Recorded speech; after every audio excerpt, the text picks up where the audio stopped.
Okay, hopefully this is working. So as you log in, just let me know if you can see me, let me know if you can hear me. And I do have a window open, but it's the furthest window from me, so hopefully you can hear me anyways, but just let me know if it's too loud because I do live right next to a highway. And let me know how it sounds, how it looks. I'm gonna pull up the comments on my screen.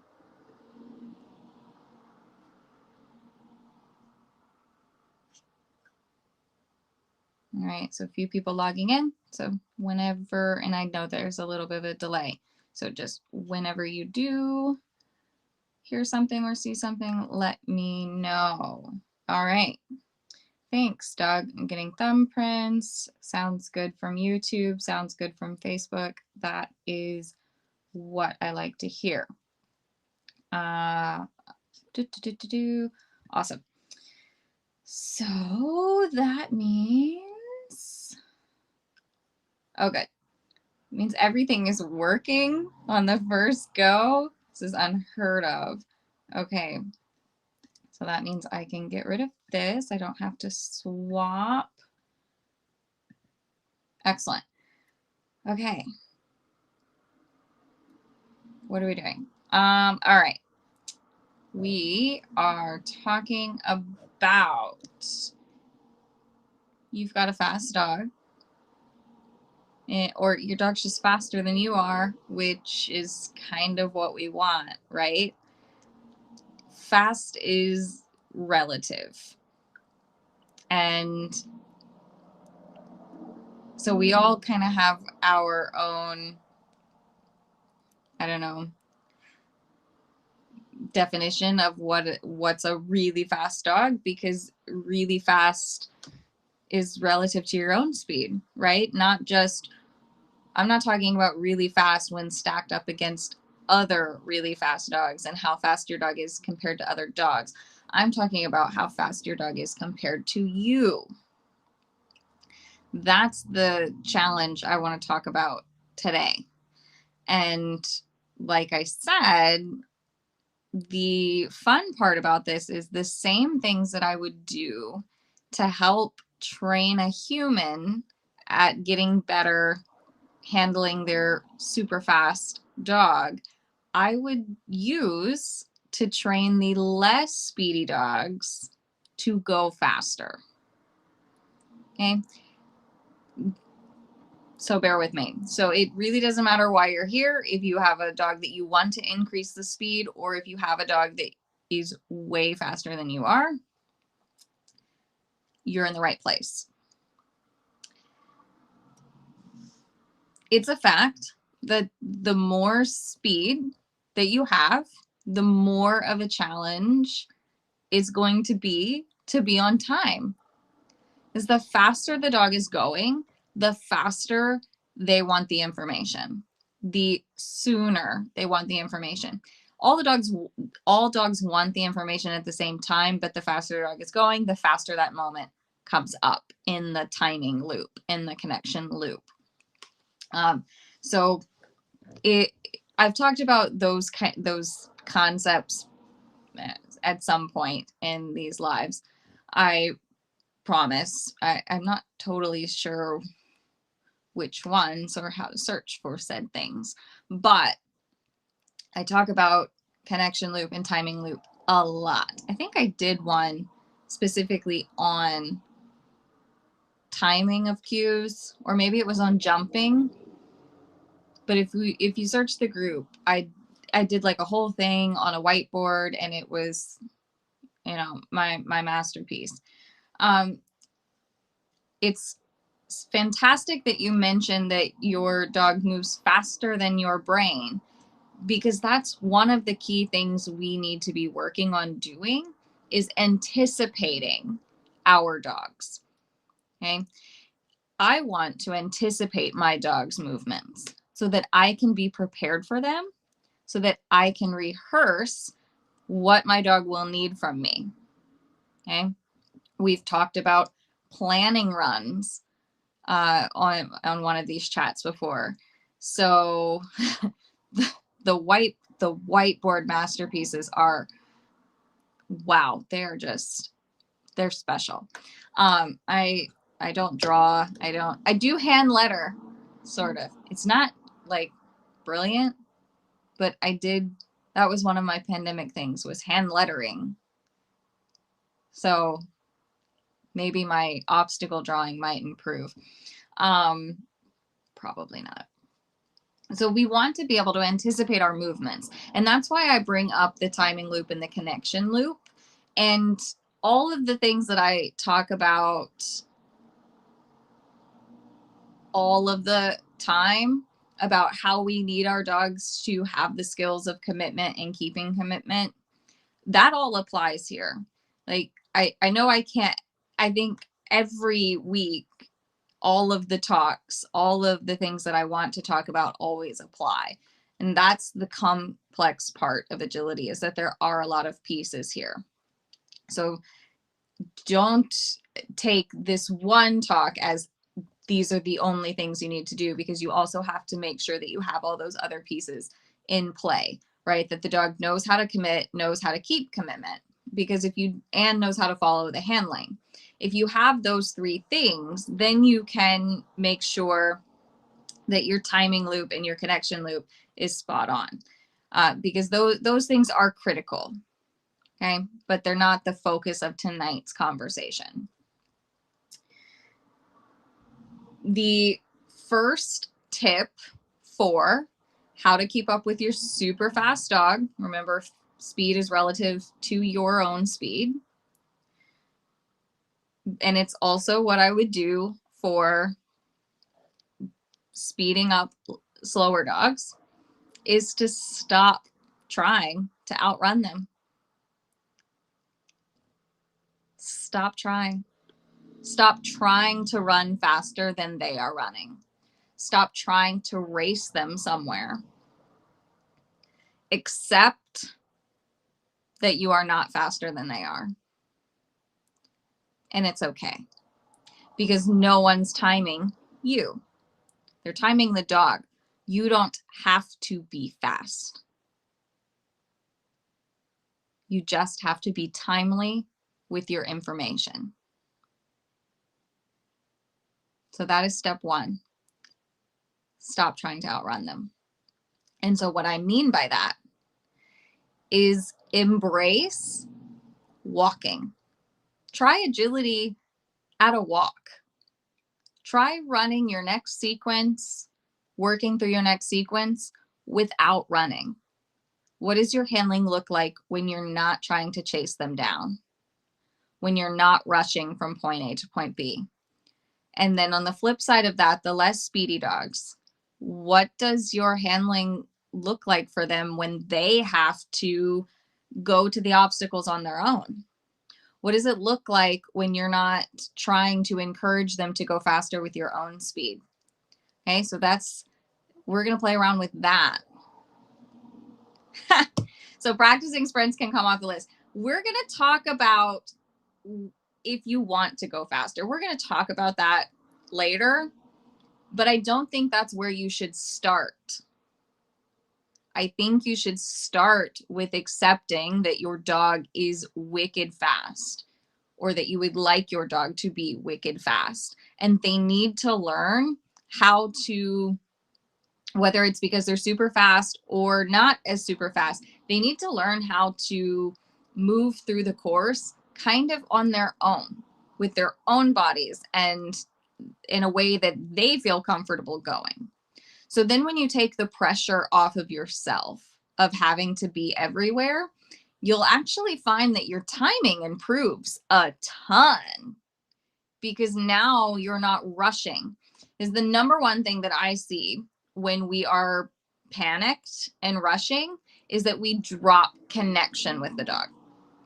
And without connection, you don't have good timing. It's impossible. Because if you don't know where the dog is, you don't know when to give them the information. So the first step is to remove the panic, remove the rushing, stop running. Okay? You with me? So that's going to give you the opportunity to really see, can you have good timing with this dog? Do you need to be rushing everywhere to be on time with this dog? And if you have a less speedy dog, the dog will actually, it relieves some of that pressure. So it's counterintuitive completely. It's the opposite of what agility people at large have been told for the last 30 years, is that running faster is the answer for both of these problems. And I'm saying maybe it's not. If it was the answer to all of these problems, it would be working. But running faster has its limits, right? I think it has its limitations. We're going to talk about when running faster is an option later. But when we take away the pressure, so when we're working with those less speedy dogs, because I want to be clear on that, running faster to get them to go faster can, in fact, be pressure. I've mentioned the analogy of going running with someone else. So for instance, when I go running with my partner who's 6'4", it's not all that reinforcing because he can go a lot faster than I can. And there's pressure to try and keep up with him. And it actually makes running less fun.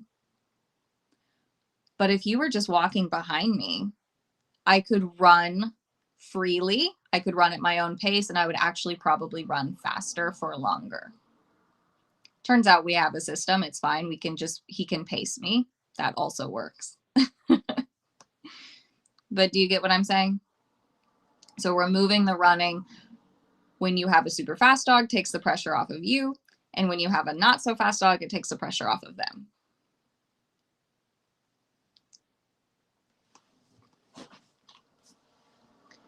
And you have a good point, Doug. Sometimes putting that extra pressure, that extra amount of motion and moving forward can cause a lot of problems, right? It can cause the dogs that are motion sensitive to completely go into handler focus and stop focusing on the task at hand, which is jumping, which is staying in the weave poles, which is hitting their contacts and things like that. So that's an excellent point, that sometimes motion is a huge distraction. So running faster isn't always the answer.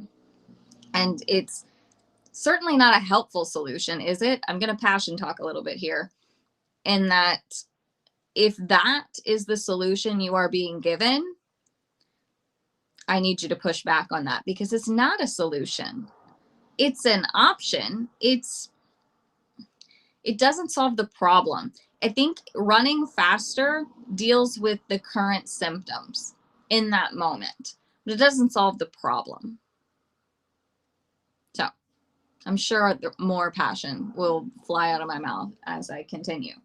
But once you've stopped trying to rush around and panic, and you can take a step back and see, do I have good timing?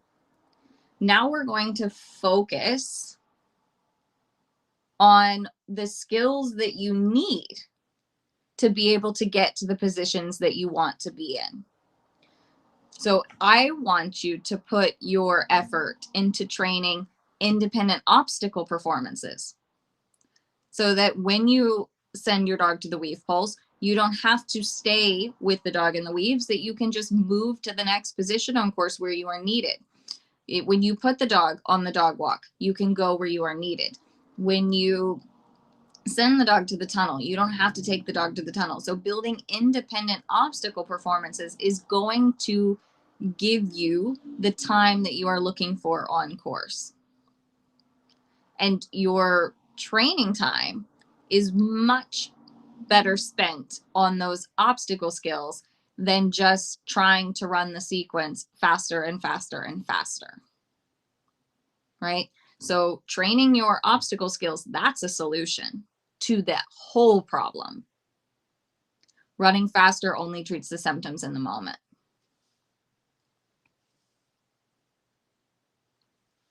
So there's a comment here about this works on courses with turns. Beginning a dog to run an extension when I'm 3 obstacles behind is hard for me. So this is the same skill. If that's something that happens often and you need that to be trained, so keeping the dog in extension when you're 3 obstacles behind, I would put that on a verbal cue that is independent, just like your weave holes or just like your contacts. So, and that's going to be individual for every single team. So you need that skill. So I would put my time and effort into training that particular skill, and also thinking about your positions on course so that you maybe don't have to be 3 obstacles behind, but not because you are just running faster, because you are handling smarter. Question: what about when you have a dog that can take off at any point faster but then slows down to trot, or vice versa? Never know what speed to prep for. So it's a little bit different when we're talking about a dog that's not consistent in their speed. But usually when the dog has shown me that they can go fast but doesn't always go fast, I still go with the walking route, because they learn how to go fast separate from the handler. There could be a ton of reasons why the dog isn't going fast. So I can't totally say that that's what I would do for this particular dog. But when I get the feeling that the dog doesn't know that they're allowed to go faster than I am going, I walk. And I teach them how to go faster than I'm going. Because some dogs really do learn to pace their handlers. And if that's okay with you, then keep doing that. That's fine. But if that's not okay with you, I would back off your handling, your running speed, make sure that it's not pressure on the dog, and allow the dog to pass you really easily. Okay. Because when you focus on the skills needed so that you can move from point A to point B without having to necessarily run faster, you start to be able to anticipate what the dog is going to do and when they're going to do it and how they're going to do it. And I kind of mentioned that in the beginning, but when you have those skills, when you have consistent handling skills and a consistent handling system, and you understand the connection loop and you understand the timing loop, and your dog has the skills that it needs, then you are able to anticipate what the dog is going to be doing. And then you can be on time even when they are really, really fast. That is agility for me. When I compete, it's all about solving that puzzle and anticipating as much of their behavior as I can, so that I know exactly what's going to happen and I know when it's going to happen. So I'm prepared for it. If running your dog is still a surprise, like, oh my gosh, why are they out there? If that's a surprise to you, you're not quite there yet.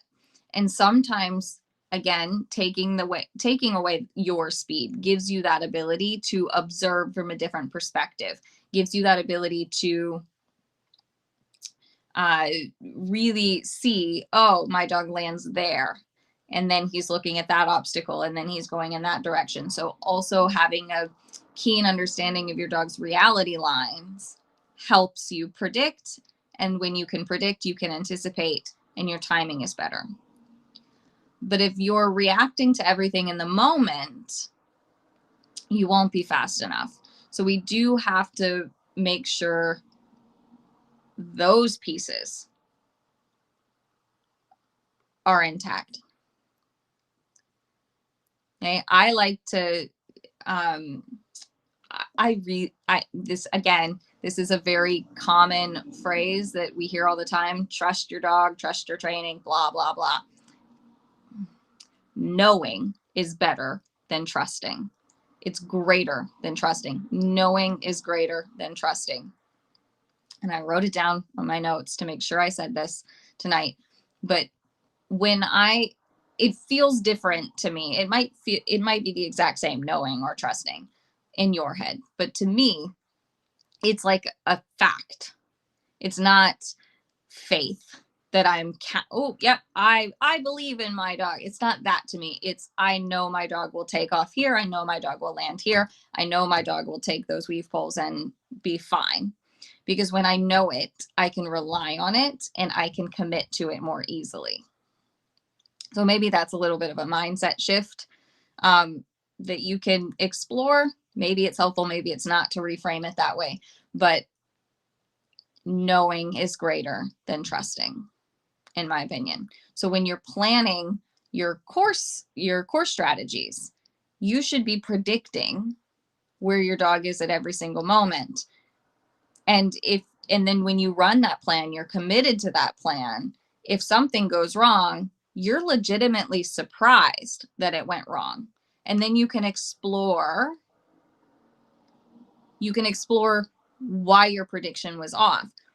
Did something happen that you were not aware of? Because you don't know what you don't know. And that's fine, because every prediction that's a little bit off is an opportunity to learn and grow from that. Great. But you should be able to predict some things and plan those things. I don't know. Someone says, anything I care about, I feel better to know than to believe. Right? I'm also not a huge fan of surprises. I like to know what's going to happen. I like control over those reinforcers. We all like control over those reinforcers. So being able to see and predict things in our dogs and be prepared for them is a lot more satisfying than being surprised by them all the time. Excellent. I'm glad that you guys like it, because sometimes yeah, I read science. It's a little bit more science-y to me.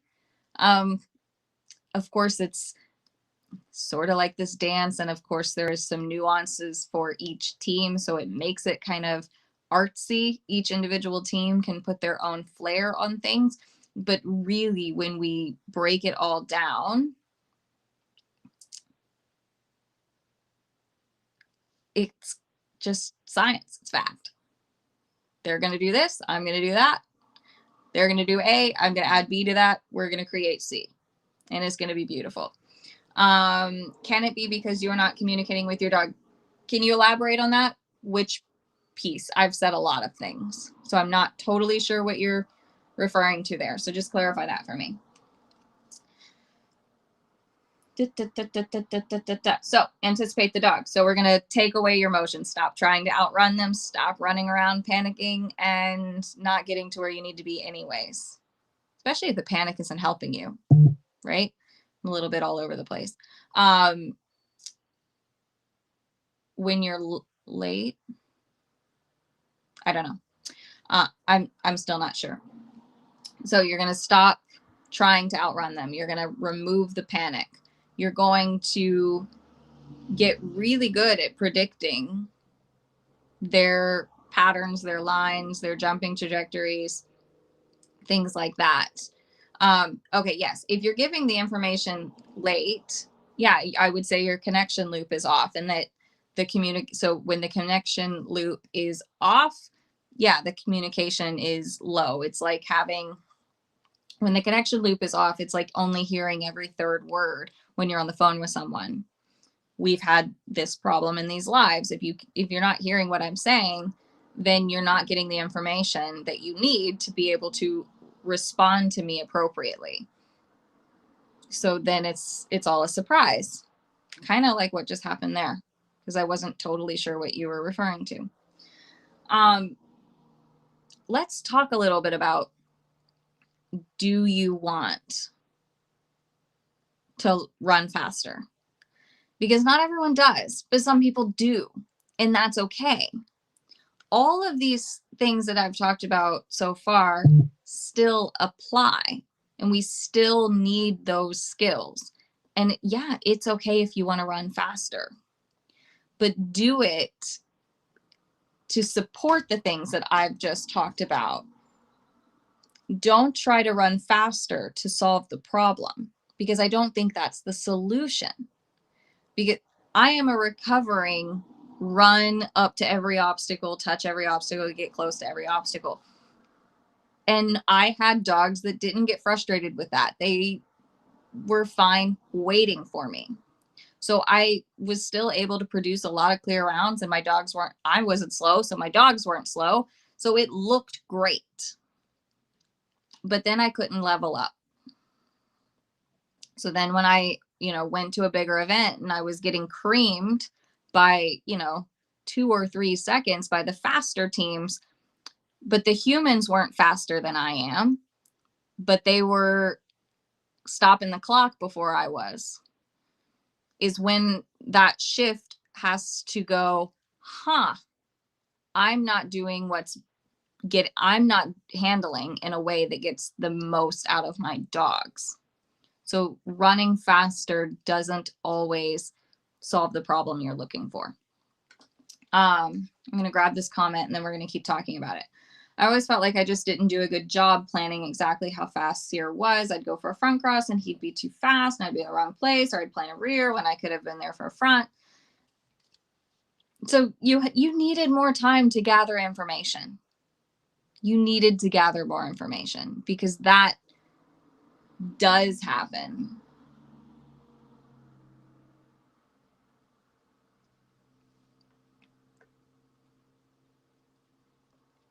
Right?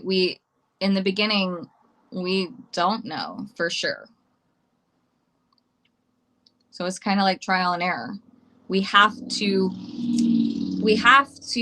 collect the evidence somehow. And I think this is a little bit of it's a mindset thing again. The very first mindset coach I ever went to, and they will remain nameless because they still teach. They didn't work for me because when they would use visualization, they weren't pulling from evidence.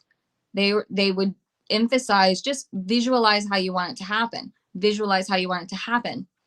That doesn't work when we're talking about having another being with us, because they have to actually know the behavior and have rehearsed the behavior to be able to do the behavior. So visualizing how you want it to happen doesn't work unless you can pull from evidence that it's happened this way before. So all of these predictions, all of this anticipation of what the dog is going to do is compiled from months and years and thousands of agility runs worth of evidence. I'm not 100% with Shock, and she'll be 10. And so sometimes it takes longer. Some dogs you just click with right away. You can predict them. You know them like the back of your hand. Some dogs take a little bit longer to be able to predict and understand. But Smack's super easy. Oh, piece of cake. So many runs of those last 3 to 5 years. Boom, boom, boom, boom, boom. I knew exactly where every foot was going to fall. He rarely surprised me. That's the dream. But also Smack, that's like magic. A little bit. There's a little bit of luck involved in agility. So every team's process is going to look different. But when you visualize things and you're anticipating things, it should be based on evidence. And yeah, I'm sorry for saying sad things. You just needed more time. Okay. So Doug has a question about verbal information, stacking commands like over and then out. I personally don't. I think if it's part of your communication system and you're consistent with it and the dog is reacting appropriately to it, I don't view it as a problem. And we're going to unpack verbal cueing a ton next week, I think. But essentially with verbal cues, I want to make sure that everything I say is information that the dog needs to be listening to and can process. If you have a lot of verbal information that isn't relevant to the dog, or the dog doesn't know, or the dog doesn't listen to, or can't use if it's not important. So if it's the wrong verbal, they're going to start to tune it out. And then your verbals won't be useful because they won't be listening to them. So I want to make sure anytime I'm using verbal information, it's relevant and that the dog can react to it. People will tell me my dog is hard because it's your first dog and he's fast and he's obstacle jump and you're a green handler. Yeah, I mean, it's a difficult combination to be new at agility and have a super fast dog. I'm gonna preach about it that you learn agility separate from your dog, that you work a lot on handler mechanics away from the dog, that you are consistent and fluent, and that you have a better idea of understanding your movements before you include the dog, because that's a recipe for frustration on both sides of the fence. I see it in both directions. When we have super fast dogs and super green handlers, there's a high chance of frustrating the dog because the information isn't coming quickly enough because you're still learning, right? And then we also have the dogs that are maybe not going so fast, but they're learning to just to keep going slow, right? Because the less speedy dogs reinforce the handlers who are still working things out and moving more slowly themselves, but they're getting it right. So it's reinforcing. So that team just learns to be slow together. So I'm getting up on my soapbox of training handlers separately than training dogs, which helps both types of dogs. Right. So you want to learn to run faster. It's fine if you do. I'm not a running expert. Running experts exist in the world. When I started competing with shock, it became very clear that running faster would be helpful. And in addition to all of those other things, making sure she has good obstacle skills, obstacle focus.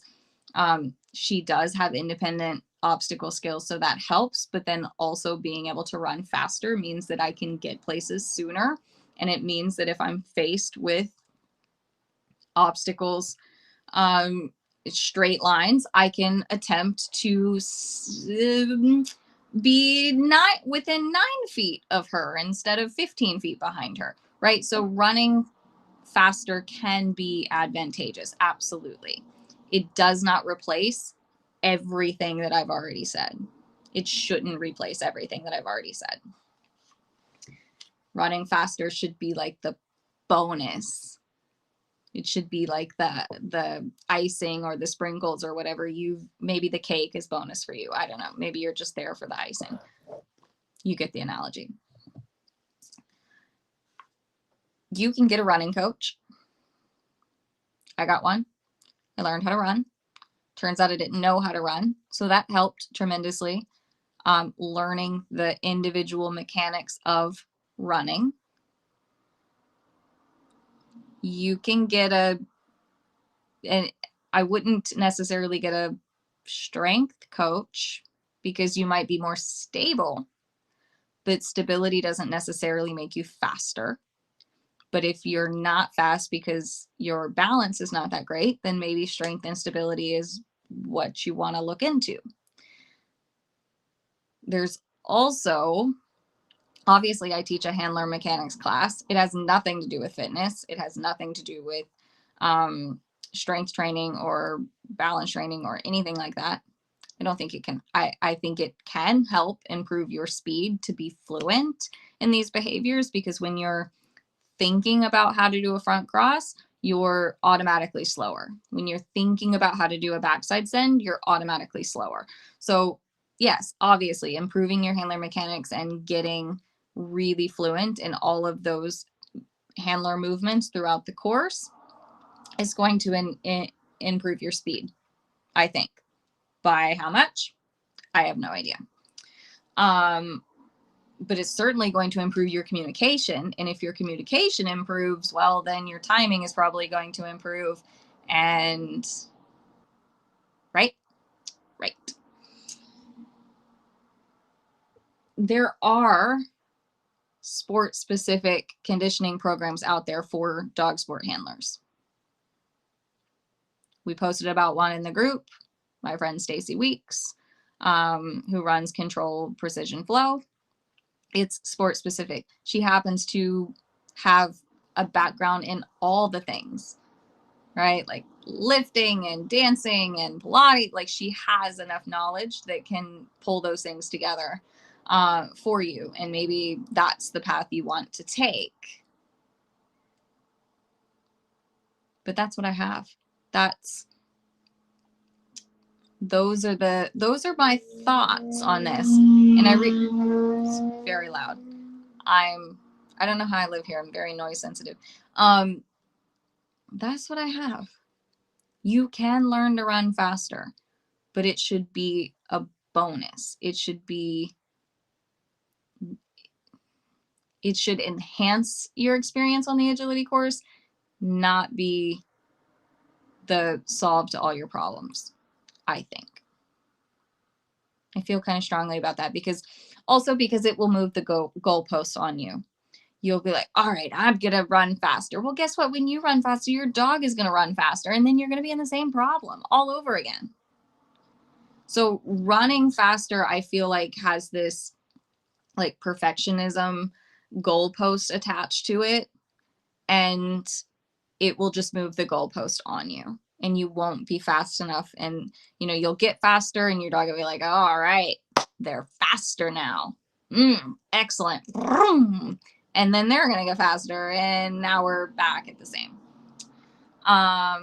Control Precision Flow. Stacy Weeks is her name. And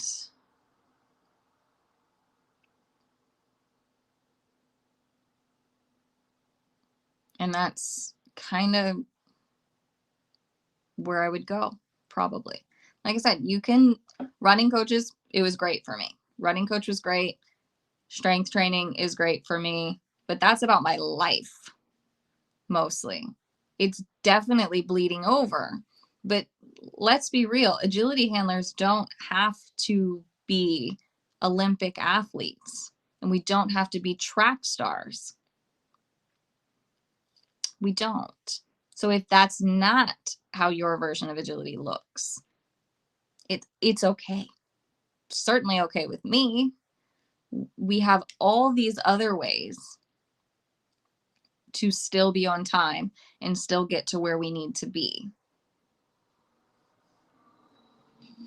And yeah, if you are handling with more distance, the dog might require a little bit more obstacle focus. I talked about that in my webinar last week for FDSA, that every team's obstacle handler focus balance is going to be a tiny bit different based on that team's need.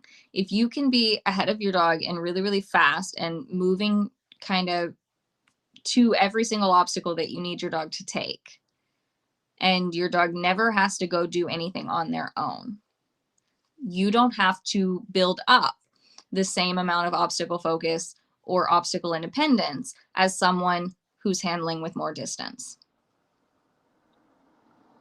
I try to build up a pretty high level of obstacle focus or obstacle independence so that I don't have to run faster than my dog, so that I have the flexibility to go where I need to go and not put the pressure on myself to, oh man, this running point to this running point. When you look at a course map and you think, how the heck am I going to do this? I want to be able to fall back on my independent obstacle skills so that I can be like, boom, this is how I'm going to do it. I don't want to have to put the pressure on myself to, you just better run fast. It doesn't feel like a solution to me. Here I am back to passion talking.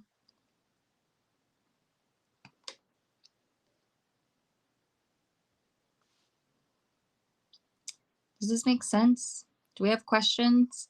I'm kind of getting to the end of my notes, and I'm happy to talk for some more minutes, but that means you have to have questions to get me talking more.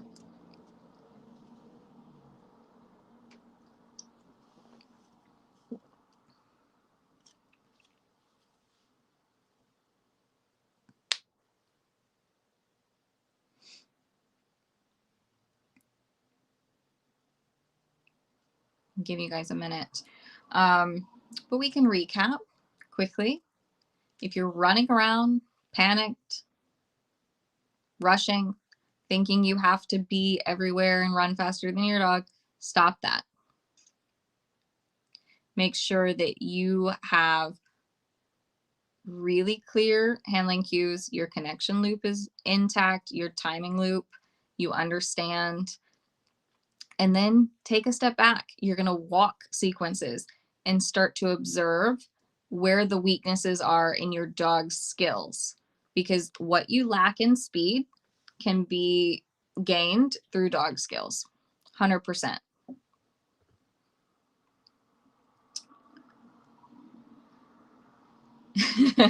Then we had the blind cross. So don't take your eyes off the dog to take your eyes off the dog. So let's talk about that. The connection loop just means that the dog has information at every point on the course. But there's points where once the dog has selected the obstacle, now it is their job to maintain commitment to that obstacle while you do whatever it is you need to do.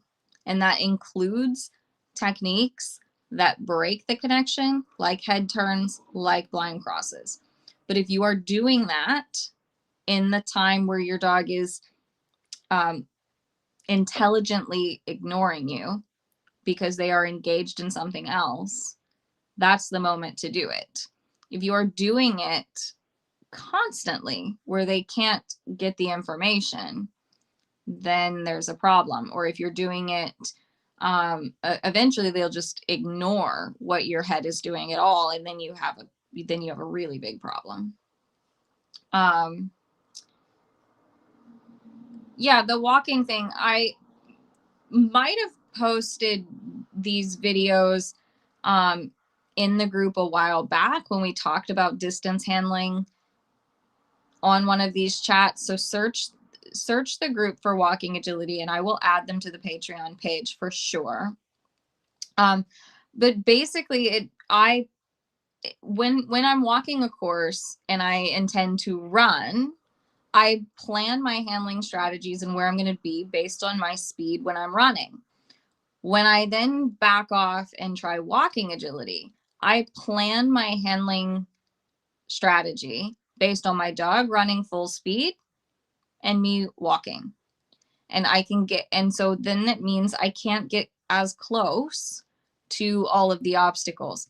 I may have to send more in some areas to be able to get to the next critical position so that I can handle something, and so on and so on. But basically, you just change your perspective of walking is as fast as I can go. Because then you really, really start to look at the course of where do I need to be? Because when you're only walking, you can't be everywhere. And then that highlights what skills you need to install in your dog.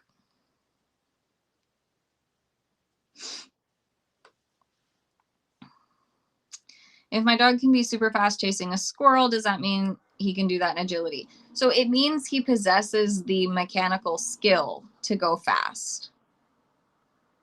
And then from there, when it comes to agility, it comes down to confidence and enjoyment of the game. So remember that every time we're training our dogs something, we're also training them how to feel. So if they're feeling confident and they're feeling like they're enjoying it, they're probably going to run faster. It's not going to look exactly the same, and it also depends a little bit on the size of the dog, because when they're jumping and climbing things, they're not in the same amount of extension or the same type of extension as they would be when they're chasing a squirrel. And the bigger the dog, the more different this is going to look. So yes, I like to see that the dogs go fast in other areas of their life, but I would actually, when I'm looking for what their speed might look like in agility, I'm looking at them out in a field running with themselves or running with other dogs, or maybe running on the beach or running in the woods. I'm looking at their speed there because that's more similar to the type of running that they're going to be doing on the agility course. When they're chasing a squirrel, it's more like lure coursing. And so it's not like I would never expect the dogs that are running and lure coursing to run the same speed and agility, because it doesn't apply. Comment says, it would seem that good obstacle independence is essential for cue timing, even if you could run with the dog. In my opinion, yes. I think if we focus on independent obstacles, so if you have independent contacts and weave poles, and you understand how dogs react to physical cues, and you understand the timing loop, and you understand the connection loop, you're going to make it really, really far without a whole lot of independent verbals, without having to run super fast. And of course, it really does depend on the types of courses that you want to be running and the goals that you have for your particular team. But independent obstacle performance and understanding how the dogs react to physical cues will get you a long ways. Do you have a day-to-day training sessions at home, short sessions that you pair with daily chores? Not really. I tend to do something with my dogs every day, but I definitely only go do formal agility once, maybe twice a week. And what I do there really depends on the dog. But probably 3 or 4 times a week, they're doing like just little living room training sessions where I'm focusing more on very specific skills. Like this week, so last week I did a USDAA at home trial with Shrek. So then this week his indoor skills are going to be around his start line and his listening skills and things like that. But as far as building obstacle focus, the living room skill that I would do the most, I guess, is sending to his pre-placed toy while I run away. I'm lucky in that I have a pretty large living room and my dogs aren't that big. So they can actually get kind of running in the living room, and they can practice moving towards a toy while I run away from it. So those types of things. But no, I don't. I try to plan my training sessions, but I don't have like any set, this is what I do on Monday, this is what I do on Tuesday. Is the motivation ever going to be comparable? Is that trainable, chasing critters versus agility, or is it just very individual? I mean, I guess if you want to reinforce with a squirrel, I don't think, no, I don't think, and I don't even think using a toy is comparable to using a squirrel or chasing a squirrel down, because I think we have to develop toy play. We have to develop toy skills as reinforcers. You don't have to develop a squirrel being a reinforcer. You don't have to develop the chase being a reinforcer. Like Shrek has never, ever caught anything, but he sure as heck knows that hunting is reinforcing. So I think it's a different level of motivation, period. Because I don't know. I have to really think about it to know and splice it apart and talk with smarter people than I am about it. But I think it's totally different. I don't think toy play is the same as chasing rabbits or chasing squirrels. It's a good question though.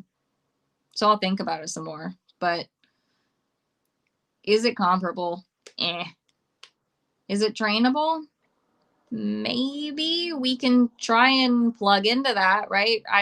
I mean, I guess one could use go chase the squirrels as a reinforcer for agility. It's just harder to control, because if you are training agility somewhere where there aren't squirrels available, it's hard to use as a reinforcer. And if you can't call the dog off the squirrels, then it's harder to use as a reinforcer because you can't control it. So I don't know.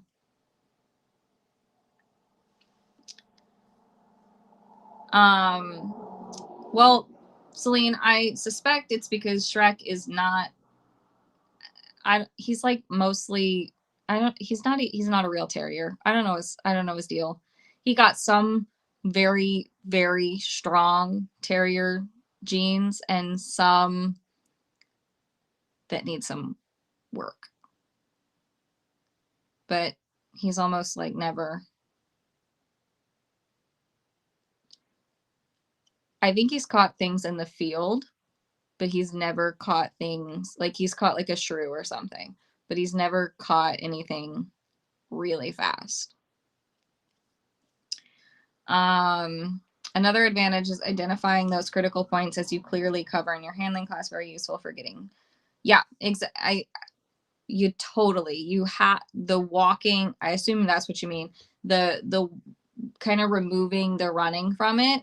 When you can only walk where you're needed is really highlighted so that you can get to the places that you want to be and when you want to be there. It helps a lot. Someone says walking is a big part of handling in NADAC. Absolutely. Because the courses aren't that big, right? So when you're handling at a distance, you don't need to run as many places. I have plenty of videos of running courses with Smack that I'm never running my fastest. I guess that's also why I don't view run faster as an answer, because I have so many videos where I'm not running my fastest because I don't need to. There are some parts of the courses where I do move into a walk. And so here comes some more passion. I got a lot of credit of being a good handler for being young and fast. And that's part of it, but I wasn't going as fast as I can, y'all. So that kind of to me means that's not why I was successful. Running fast helped, sure. I didn't have to worry as much about was I going to get there or not.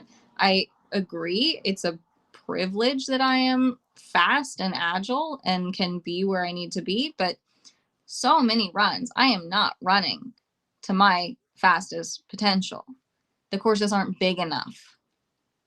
So another thing to think about.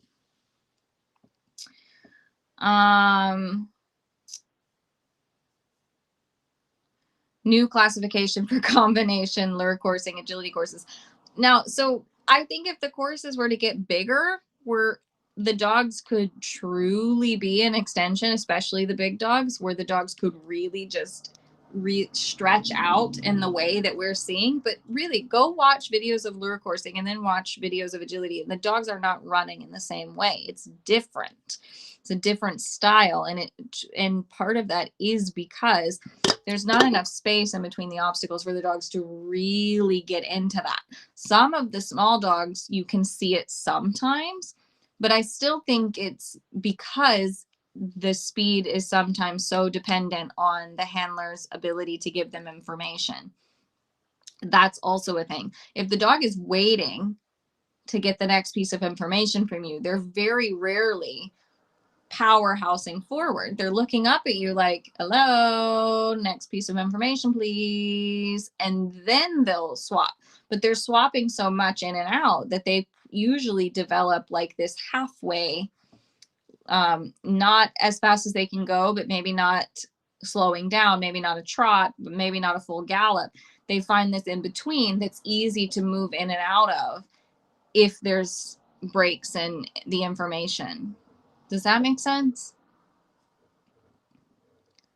I don't think I've ever articulated those thoughts. So sometimes when I'm spewing ideas, it doesn't always come out the way it sounds up here.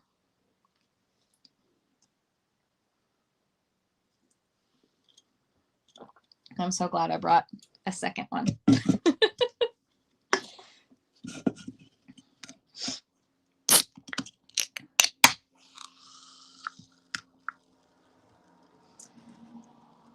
I think seeing the commitment and moving sooner, I could get where I want to be. Exactly. So again, back to those dog skills of, does your dog have the ability to commit and stay committed? And do you have the connection loop so you see it? You find that you don't actually have to run all that fast if you leave on time. When you wait, then you do have to run faster because you don't have as much time anymore, because you've lost out on that moment where your dog is moving in one direction and you should have been moving in the other. So if you wait, now you're kind of going with the dog instead of ahead of the dog. And now it's back into that, like, trying to race them. And I hate to say it, but we're usually going to lose. If I get any of my dogs out and I decide to race them, I'm probably going to lose, or I would like to lose. I want my dogs running faster than I can run because they're the ones being timed. Okay, so it makes sense. You've seen agility and lure being combined. I think it would be, I think it could be easy enough to like include tunnels and low jumps in lure coursing. It would scare the bejesus out of me to do anything other than that. Because obviously when you have a lure taking the dog to the obstacles, there's no handling involved. So that's another aspect, is that if we're using a lure machine to create the speed and the independence, the dog is getting all the information from chasing the lure. They're not focused on anything else except that. So there's that bit in the handling as well. So if you have a dog that you're trying to increase speed, you really want to be on time with that connection loop, timing loop, because any lapse in information, the dog has to go, what was that? Or if the information is not consistent, the dog has to go, and what was that again? I've never seen that before. And so anytime that they have to think about what was just said to them or shown to them, it's going to slow them down. Right. So when you can, okay, so exactly it. They're just chasing the lure. So there's no information for them to like process. They're not, I kind of, when we're talking about handling, it's like you're the GPS and the dog is driving the car. And if the GPS gives all of the information that's required in time, the dog can make smart choices about how they speed up, how they slow down, how they collect, how they extend, how they do everything. But if the GPS is like, oh yeah, turn here, the dog has no ability to prepare. So when it's a lure, the dog is hyper focused on that. There is no other information being taken in.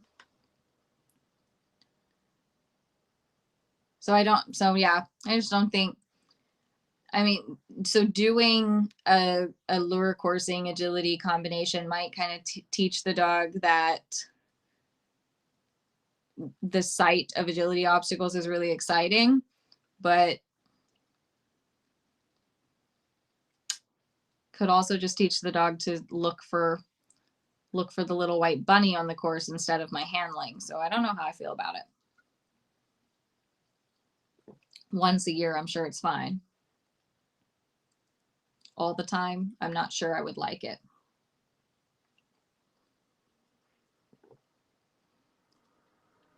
Okay. I'll give you guys another minute or two to pop in your questions. I'm just going to tell you about a couple of things that are happening on Thursday. One, Thursday morning, registration for my obstacle focus workshop will open for registration. Okay, so that will open Thursday morning. I did a webinar last Thursday on balancing the obstacle and handler focus, and now there's going to be a workshop in May and a workshop in June. The workshop in May is on building obstacle focus, obstacle commitment. So workshop means there are working spots where you can submit your training and things like that. So that will open for registration. The other thing that I'm going to do on Thursday evening is my first live training session for my behind the scenes patrons. So if you've maybe seen it come across, or if this is your first live, maybe tell me if this is your first live. Is this the first time you've joined us? I do have a Patreon page for supporting the group. There are 2 tiers. The first tier is $5 a month. It's basically you are supporting the creation of all this content, and you are oh so appreciated, and you're going to have the ability to ask questions there, and questions from my patrons are what's driving all of the content. The behind the scenes patrons pay $20 a month. You get access to full training sessions. You get to ask about my training and things like that. And those patrons are getting an additional once a month live chat like this, but I'll be training dogs. And so on Thursday evening, 5:30, I'll be training the mechanics of collection. So the question was about how to teach the dog how to turn, and how to teach tight turns to the dog mechanically.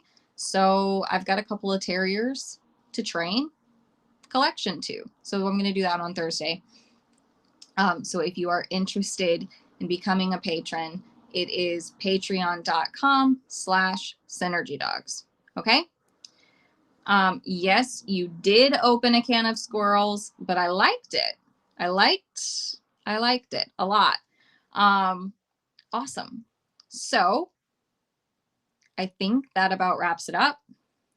If you're watching this after the fact, or you have more questions about this, bring them back to the group. If you are already a patron, thank you. You can also post your questions there about it, and I can follow things up and see where I can fill in some gaps for you. No, I am not at the trial this weekend. Shrek is starting his at-home trialing, and we'll see what he's like this fall. But so far, the first at-home trial was a good one. So we'll see if he's ready for a real trial in the fall. Okay. I release you all to the rest of your evening, and thank you for joining me. I'll see you in the group. I'll see you next week.